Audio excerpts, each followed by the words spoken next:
Assalamualaikum warahmatullahi wabarakatuh. Halo sahabat Mas Tani, kembali lagi berjumpa dengan saya Silma Novita Mara di podcast Mas Tani, informasi singkat pertanian masa kini. Pada episode kali ini tema bahasan kita tentang bioteknologi. Kalau kita mendengar tentang bioteknologi, apa sih yang ada di benak sahabat Mas Tani? Teknologi tinggi yang memasukkan unsur makhluk hidup kah? Teknologi tinggi yang berkelanjutan kah? Atau teknologi organik kah? Ya, semuanya tidak salah ya sahabat Mas Tani. Karena pada dasarnya kata bio memiliki arti kehidupan atau organisme yang hidup.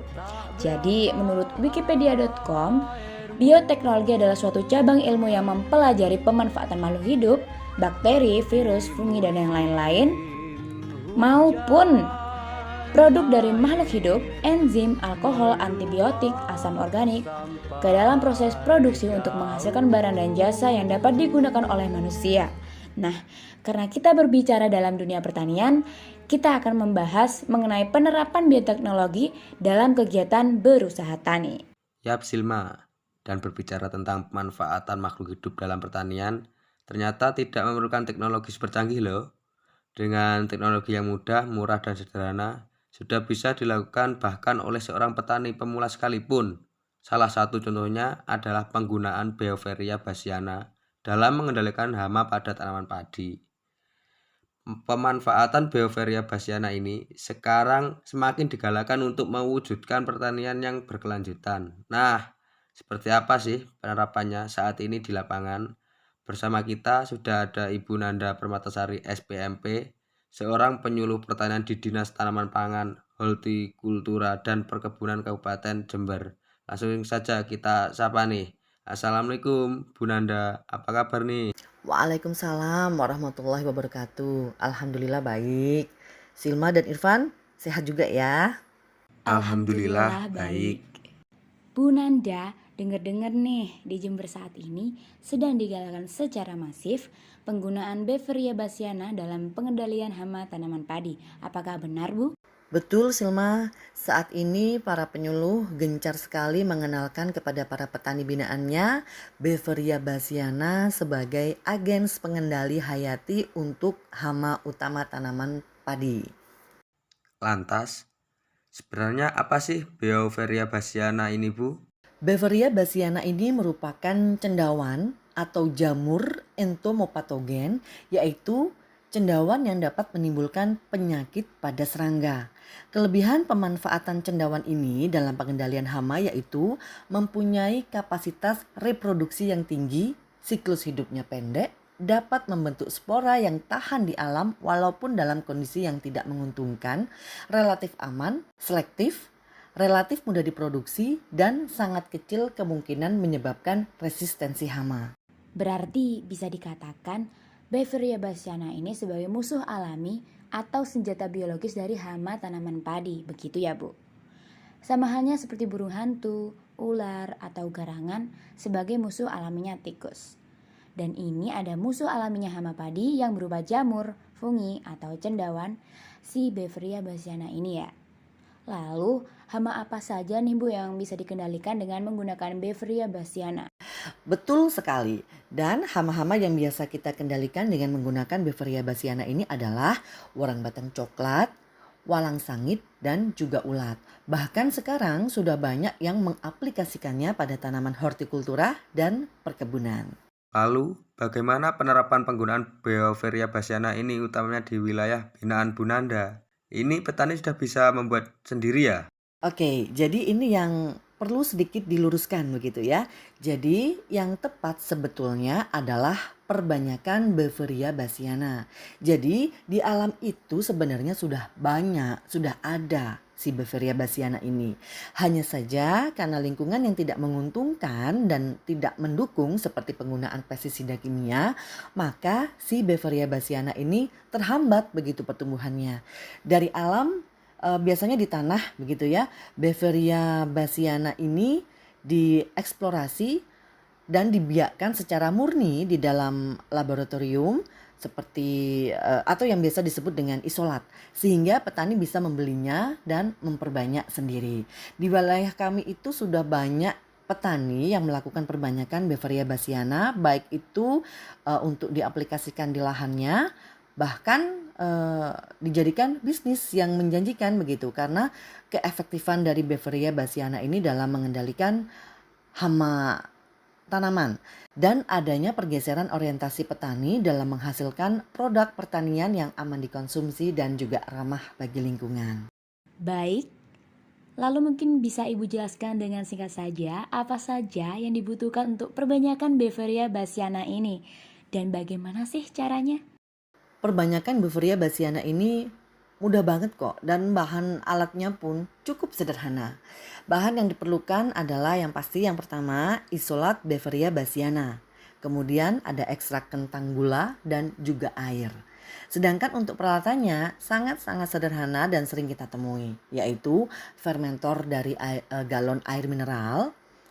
Sedangkan peralatannya sangat sederhana dan sering kita temui, yaitu fermentor dari galon air mineral, kemudian botol-botol air mineral, air pump atau aerator, gelas wool untuk filter, larutan PK. Ini banyak sekali ditemui atau dibeli di apotek-apotek terdekat ya, harganya pun murah. Kemudian juga selang akuarium, kompor, panci, telenan, dan juga pisau. Untuk caranya secara prinsip kita bisa membuat media perbanyakan EKG. EKG ini adalah ekstrak kentang gula cair dengan mengupas kulit kentang dan menimbang kentang sebanyak 1000 gram, kemudian gula pasir 300 gram dan air steril sebanyak 2 liter. Cuci bersih kentang lalu dipotong-potong sebesar dadu. Kemudian masak kentang dengan air steril sampai mendidih, kemudian kecilkan api pemanas, tetapi kondisi air tetap dibiarkan mendidih selama 10 menit. Angkat dari kompor, kemudian saring media ekstrak kentang. Gunakan larutan ekstraknya untuk dimasak kembali. Masukkan gula sambil diaduk sampai larut dan biarkan selama kurang lebih 2 menit. Tutup panci pemanas agar terhindar dari kontaminan udara. Dinginkan media perbanyakan sampai suhu kurang lebih 30 derajat Celcius. Jangan lupa semprot terlebih dahulu tangan kita untuk bekerja menggunakan alkohol 70%. Masukkan media EKG ke dalam galon fermentor secara aseptis, yaitu suatu teknik atau prosedur kerja yang meminimalisir kontaminan mikroorganisme dan dapat mengurangi resiko paparan terhadap petugas dengan menyemprot corong dan leher galon fermenter terlebih dahulu dengan menggunakan alkohol 70%. Masukkan media perbanyakan EKG cair ke dalam fermentor, tambahkan air isi ulang sebanyak 14 liter. Lalu tutup galon sesegera mungkin. Alirkan terlebih dahulu udara dari pompa udara untuk mengkondisikan fermentor selama 30 menit. Kemudian masukkan isolat pada tabung pembiakan secara aseptis dan lakukan proses fermentasi selama kurang lebih 5 kali 24 jam.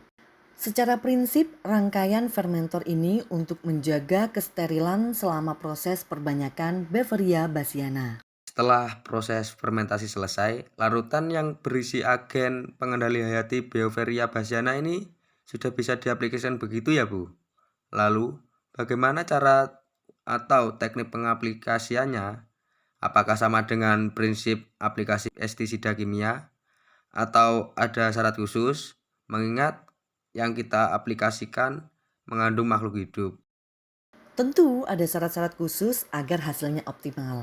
Pertama, kita bisa mengaplikasikannya secara preventif, yaitu aplikasi agen pengendali hayati sebelum ada serangan OPT ya.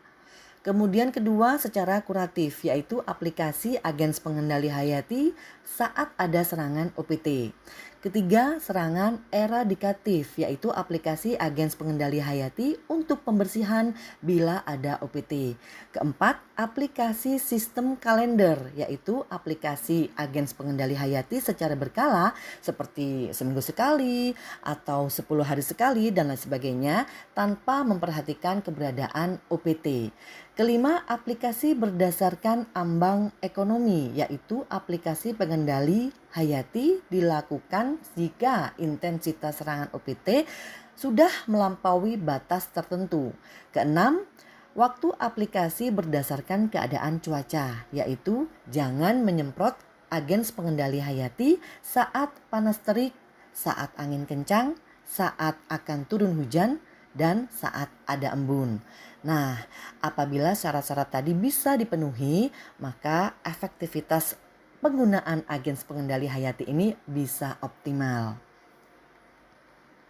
Upaya aplikasi Beveria bassiana ke alam akan membuatnya tetap tinggal di alam dan berkembang biak sendiri. Jika kondisi alam memungkinkan, dengan dianjurkan untuk tidak mengaplikasikan pestisida kimia. Ciri-ciri hama yang terinfeksi Beveria bassiana akan terlihat putih-putih begitu seperti jamur pada tubuhnya, dan ini bisa menularkan kepada hama yang lain. Bahkan jika hamanya mati, ini masih bisa menginfeksi hama yang lain karena spora dari jamur Beveria bassiana tadi akan berterbangan ditiup angin, atau dia akan mengalir terkena air dan mengenai hama yang lain. Wah, ternyata si Beveria bassiana ini bisa dikatakan sebagai sahabat petani ya. Makhluk hidup yang super kecil tapi manfaatnya luar biasa besar. Mudah-mudahan apa yang sudah disampaikan oleh Ibu Nanda tadi bisa menjadi inspirasi bagi sahabat Mas Tani untuk bisa ikut mendukung gerakan yang sangat mulia ini, yaitu menggunakan APH untuk pertanian yang berkelanjutan. Terima kasih Ibu Nanda untuk sharing ilmu dan pengalamannya. Semoga di lain waktu kita bisa ngobrol lagi lebih banyak tentang si Beveria bassiana ini. Nah sahabat Mas Tani, itu tadi perbincangan singkat tentang Beveria bassiana bersama Ibu Nanda Permatasari. Semoga bermanfaat ya. Terima kasih sudah stay tune pada podcast kali ini. Nantikan episode Mas Tani selanjutnya. Saya Silma dan rekan saya Irfan pamit undur diri. Wassalamualaikum warahmatullahi wabarakatuh.